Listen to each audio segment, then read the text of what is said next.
أعزائي المتابعين والمشاهدين في كل مكان، ونرجع لقصة البنزينة المسكونة. وكنا وصلنا في الجزء الأول من القصة لحد ما البنت البدوية قالت لمحمود اهرب بسرعة قبل ما تصيبك اللعنة زي صاحبك إبراهيم. فتعالوا معايا نشوف محمود هيعمل إيه مع جن البنزينة. بس في ملحوظة صغيرة بقولها لجيش قناة المحارب البرنس، عملت اللايك ولا لسه؟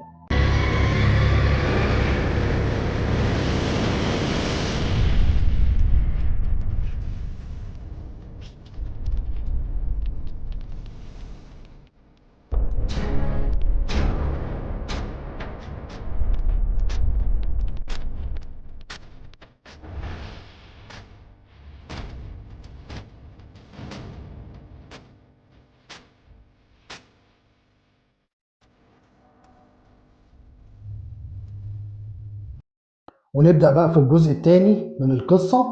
وقتها بصيت ناحيتها بخوف وقالت لي انت هالتك لسه منورة، عشان كده ما حاولوش ياخدوك عشان يسخروك معاهم للجن، لكن مجرد صاحبك ما راح معاهم هالتك هتضعف بسرعة وساعتها هتصيبك لعنتهم. وقالت لي ان كل اللي بيجي يشتغل هنا لازم يسيبوه بلعنتهم. وقتها كان الجاز بدأ يدلق من الجيركن، ولقيت احمد خارج من الماركت وكان واقف بعيد عن البنت البدوية، تقريبا هو كمان بيخاف منها. فقال لي وهو واقف على باب الماركت جرى ايه يا محمود، مالك مش مركز ليه؟ قفلت الجركنين بتوعها وشلتهم معاها على الحمار، وانا بقول له مفيش حاجه يا استاذ احمد، ده انا بس سوها عليا. وقتها كانت البدويه مشيت بحمارها، فقرب عليا وقال لي هي الست دي كانت بتقول لك ايه؟ قلت له ولا حاجه يا استاذ احمد، دي كانت بتسالني انت متجوز ولا لا. رد عليا احمد وقال لي طب خلي بالك من حريم البدو عشان ممكن يخطفوك بسحرهم. وساعتها سابني ودخل جوه. وقتها قررت اهرب، لكن كان لازم اصبر لحد ما النهار يطلع، والحاجه الوحيده اللي كنت متردد فيها هي اني احاول اخد ابراهيم معايا ولا اسيبه، خصوصا ان البدويه بتقول انه بقى جسد من غير روح زيهم. فقررت اتخلى عن ابراهيم واهرب لوحدي، واستنيت لقرب الفجر وقررت اروح اتسحب واخد شنطتي واطلع من فتحه السور اللي ورا البنزينه، وامشي على الطريق لغايه ما النهار يشقشق، وبعدها هطلع على الطريق يكون النهار طلع واكون بعدت عن البنزينه. وفعلا رحت لميت حاجتي، ومجرد ما طلعت من فتحه السور المهدوده لقيت احمد بينده عليا، فما ردتش عليه وطلعت اجري في الصحراء. وتقريبا جريت ما يكملش 10 خطوات، وفجاه حسيت بحاجه نزلت على دماغي، عشان افوق بعدها الاقيهم مكتفيني في الاوضه اللي كنت بنام فيها ومرمي في ركن الأوضة، وأحمد قاعد على حرف السرير وبيقول لي البدوية قلبت دماغك صح؟ أنت مين وعايز مني إيه؟ أنت اللي هالتك مش راضية تضعف ليه؟ كان زمانك دلوقتي واحد مننا. رديت عليه وقلت له أنا مش فاهم أنت بتتكلم عن إيه؟ قال لي ما هو يا بني آدم عشان أسيادك يسكنوا جسمك لازم تكون الهالة بتاعتك ضعيفة. قلت له وانت عايزهم يسكنوا جسمي ليه؟ قال لي دي حكايه طويله يا جميل، لكن المهم دلوقتي انك بدات في الطريق وانا مستني. وساعتها سابني وخرج، وانا ما كنتش عارف بكره مخبي ايه. وبعد كام ساعه سمعت صوت ابراهيم وهو طالع الدور التاني مع عباس، فاتاكدت انه خلاص بقى معاهم. وقتها بدات افكر في الهاله اللي بيتكلم عنها احمد، وان لازم احاول احافظ عليها بقدر الامكان واطول فتره. على الرغم من ان نفسيتي كانت في الحضيض، لكن اول حاجه جت على بالي بخصوص الهاله والخوف اللي بدا يسكن جوايا. يمكن كانت هالتي دايما قويه بسبب ان عمري ما امنت بوجود الجن والاشباح والحاجات دي، وقناعتي دي اتهزت بمجرد ما حصل لابراهيم اللي حصل. وجت بعدها البدويه عشان تفصل لي اللي بيحصل. وواضح ان الهاله دي ليها علاقه قويه بقناعتي، وقناعتي دي اللي هو اعتقادي في ديني اللي انا مقصر في حقه جدا. بدات اصلي حتى وانا مربوط ومن غير وضوء، واقرا ايات كنت حافظها من القران الكريم. وعدى يوم والتاني والتالت، كان احمد اللي تقريبا كبيرهم بيتردد عليا فيهم، وكل يوم غيظه بيزيد عن اللي قبله، لغايه ما في اليوم الرابع جالي وهو راسم على وشه ابتسامه مريبه وقال لي اوعى تفتكر ان هالتك لو ما نزلتش مش هيقدر الجن يلبس جسمك او ان احنا هنسيبك، لا، هتموت وهتدفن هنا في الصحراء تحت البيت اللي انت رافض انك تدخله. فقرر انت يا جميل تعيش ملبوس ولا تدفن ميت. انا هقتلك بايد البني ادم اللي انا ساكنه، يعني مش محتاج هلتك دي في حاجة، وانا مستنيك يا حودة. وقتها سابني ومشي، لكن الحاجة الوحيدة اللي ما كانش واخد باله منها ان طول الاربع ايام كنت بحاول افك نفسي من قيودهم، وبحاول ادرس كل حركة بتحصل في البنزينة. او ممكن ما كانش واخد باله بسبب انهم كانوا مستهونين باي قدرة ليا على المقاومة، باعتبار ان بشر ضعيف. لغاية اليوم الخامس لما كنت قدرت اتحرر من قيود ايديا ورجليا، وكنت عارف في كل مرة كنت زي المرة الأولى اللي طلعت فيها الدور التاني وجالي أحمد، والمرة التانية اللي كنت بشوفهم وهم واخدين إبراهيم للبيت المهجور، وبعدها أكيد خبطوني على راسي ورجعوني أوضتي، والمرة التالتة اللي كنت رحت لميت فيها شنطتي، ومجرد ما خرجت من السور لقطوني. يعني كنت عارف إني مش هلحق أخرج من البنزينة، لكن جت الساعة 10 بالظبط ومع صوت الشخاليل اللي بتطلع من الحمار البدوية سمعت صوتهم. جريت بكل قوتي ناحية البدوية، وأول ما لمست حمارها صرخت، قلت لها احميني منهم زي ما كشفتي لي سرهم. وقتها جه جري عليا إبراهيم وعباس والتالت اللي بيهرش على طول في راسه، فتلموا التلاتة عليا أنا وهي في دايرة، لكن كانوا بعيد عننا حوالي 4 متر.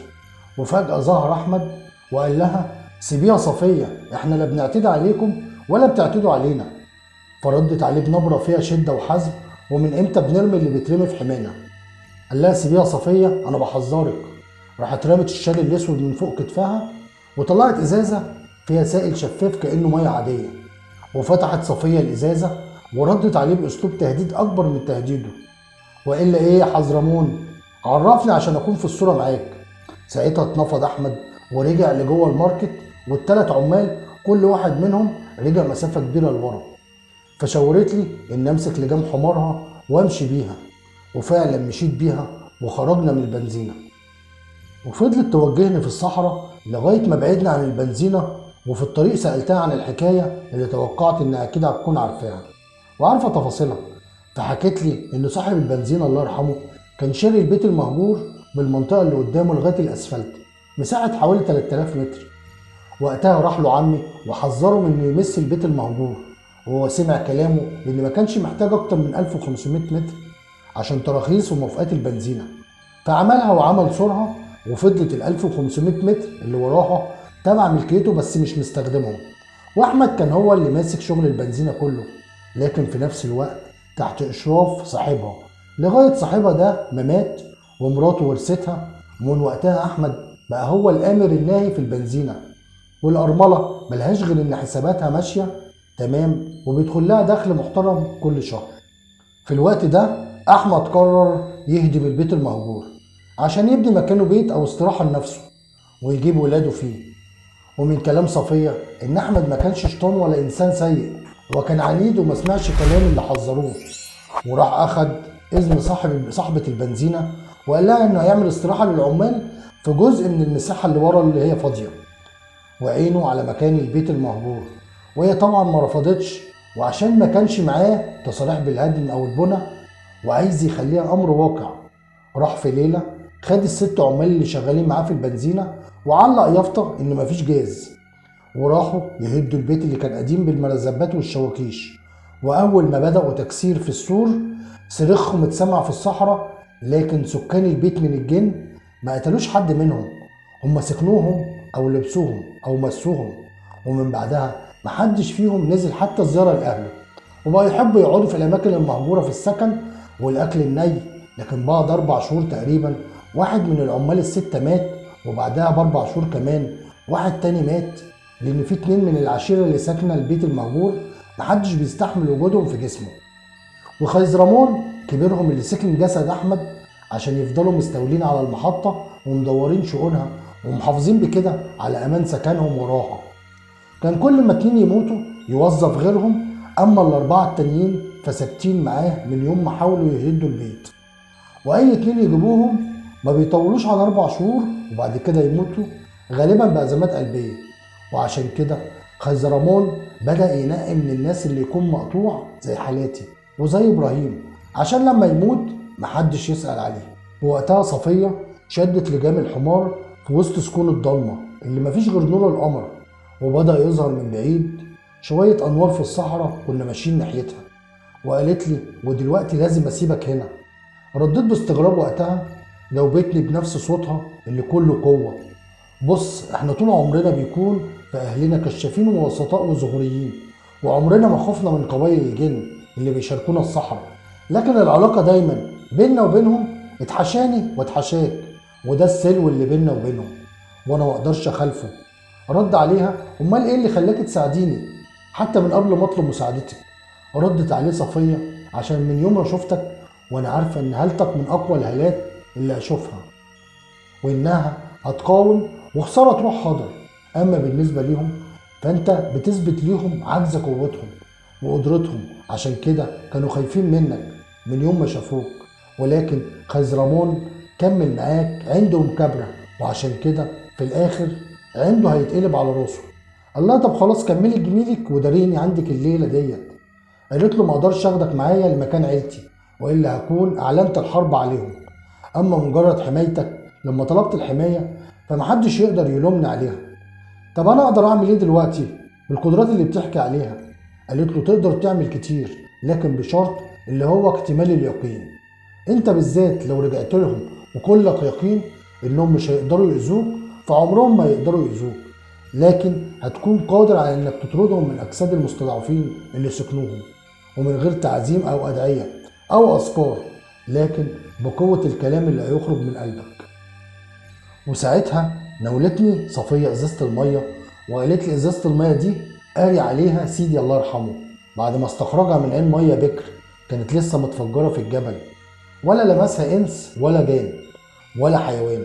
اما جدي فكان من اشد الناس عليهم ومن اكتر الناس يقين، لكن خليك عارف ان المية من غير يقين في قلبك ولا تساوي حاجة، لكن اليقين في قلبك اقوى من اي مية. وقتها سابتني في وسط الطريق ما بين نور البنزينة الباهت ونور عيلتها اللي في وسط الصحراء. فقعدت في مكاني بفكر هعمل ايه.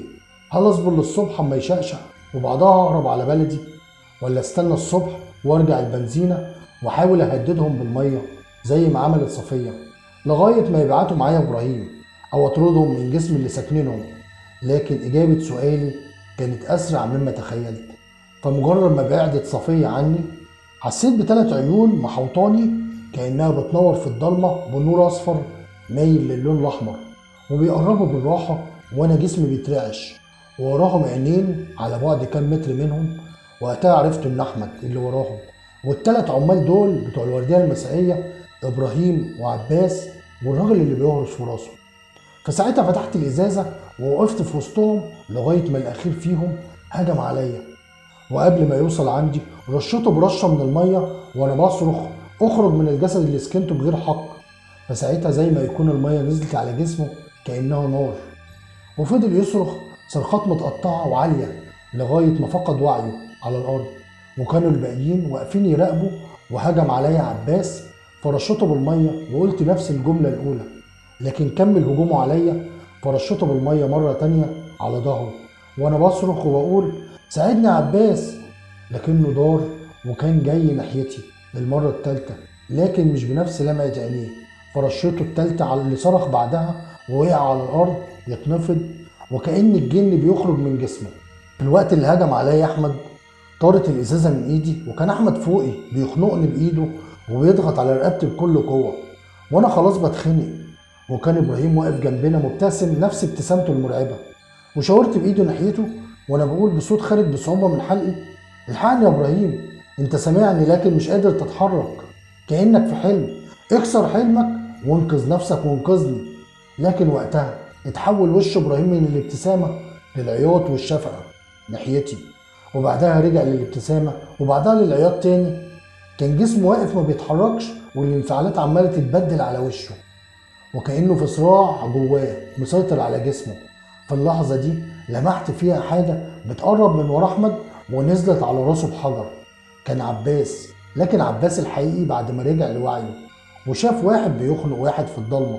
وساعتها أحمد اترمى على الأرض ورحت جريت على الإزازة ورشيت منها على جسم إبراهيم لغاية ما وقع على الأرض راكع وهو بيشهق ويكح كأن حاجة بتخنقه، لغاية ما كح من صدره دخان كم مرة ورا بعض. وبعدها وقف عن الكحة وقام حضني، فعرفت إنه رجع لطبيعته. وقتها أحمد بدأ يتحرك لما كنا محوطينه كلنا، أنا وعباس وإبراهيم والراجل التالت بعد ما فاق، بس كلنا بنفس العزيمة. وقتها ضحك أحمد وقال لي: أنت عايز إيه؟ قلت له: عايزك تخرج من جسمه. قال لي: وأنت مالك بيه؟ مش أنت اتحررت أنت وصاحبك؟ قلت له: أنت باين عليك إنك استحليت تعيش في جسم البشر. قال لي: على إيه؟ هحب عيشتك المقرفة؟ أنا بحافظ على سكني مش أكتر، زي ما أي واحد منكم ممكن يعمل كده لو حد حاول يعتدي على سكنه. قلت له: ولو ما رحلتش حالا فأنت عارف هعمل معاك إيه لو فضلت جوه جسم أحمد. وساعتها رفعت الإزازة، فابتسم وقال: صدقني هنتقابل تاني. وكان آخر حاجة شفتها على وش أحمد الممسوس ابتسامة صفرة. وبعدها وقع أحمد على الأرض مغمى عليه، فشلناه ورجعنا البنزينة عشان نلاقي الاتنين العمال بتوع الوردية بتاعت الصبح فاقوا ورجعوا لوعيهم. وكان العمال الأربعة وأحمد زي ما يكونوا كانوا فاقدين الذاكرة في الفترة اللي فاتت، اللي يمكن كانت سنتين أو أكتر. واحنا اللي حكينا لهم الحكايه كامله، انا وابراهيم. اما ابراهيم فكان ناسي الكام يوم اللي كان ممسوس فيهم. فاستنيت انا وابراهيم لما الصبح طلع عشان نرجع للقاهره. لكن قبل ما نرجع كان احمد والاربع عمال بلغوا صاحبه البنزينه انهم هيسيبوا الشغل مع طلوع النهار، وانها تروح تستلم البنزينه او هيقفلوها قبل ما يسافروا. فترجت الست احمد انه يسيب فيها ولو عامل يمشي الشغل لغايه ما تشوف حل. وقتها كلمت احمد وقلت له: انا موافق اشيل مكانك الشغل انا وابراهيم. فكان مش مصدق نفسه، وبلغ صاحبة المحطة ان ساب لها 2 مش 1. وبعد كام يوم كنت جبت 5 عمال ودورت الشغل في البنزينة من جديد، لغاية ما في يوم لقيت واحد من العمال جايلي وقت تبديل الوردية بينهج وبيقول لي: الحقنا يا استاذ محمود، ال3 عمال بتوع وردية الليل لما اتأخروا في النوم ورحت عشان اصحيهم في السكن لكن ما لقيتهمش، والغريب ان شنطهم موجودة في السكن. فساعتها ابتسمت وقلت له: ما تقلقش انا عارف راحوا فين. ومديت ايدي واخدت الازازة الجديدة اللي صفية خطيبتي جابتها لي هدية، ورحت عديت من ورا السور لاننا كنا سدينا الفتحة اللي في السور من ورا، ورحت الخيزرمون البيت المهجور لكن لقيته مستنيني. فكان هناك ال3 عمال اللي معايا في البنزينة واللي كانوا بيبصوا لي بخوف، و3 اشخاص تانيين معرفش جابهم منين، وفي اشباح وخيالات بتقول ان في معاهم جن مش متجسد. لما سمعت صوته ومش عارف جاي منين وقال لي: مش قلت لك هنتقابل تاني يا محمود؟ فساعتها فتحت الازازة وابتسمت وقلت وكل ثقة: اهلا بيك. وبكده نكون وصلنا لاخر قصتنا، ويكون الخير انتصر على الشر، وقدر محمود ان يقضي على الجن ويخلص العمال من الجن اللي كان لابسهم. يا رب تكون القصة عجبتكم واكون قدرت اقدمها بكل تفاصيلها. ويا ريت ما تنسوش في اللايك الجميل بتاعكم والاشتراك في القناة لو مش مشترك عندي. ولكم مني جزيل الشكر والاحترام، المحارب البرنسي. شكرا لكم، شكرا.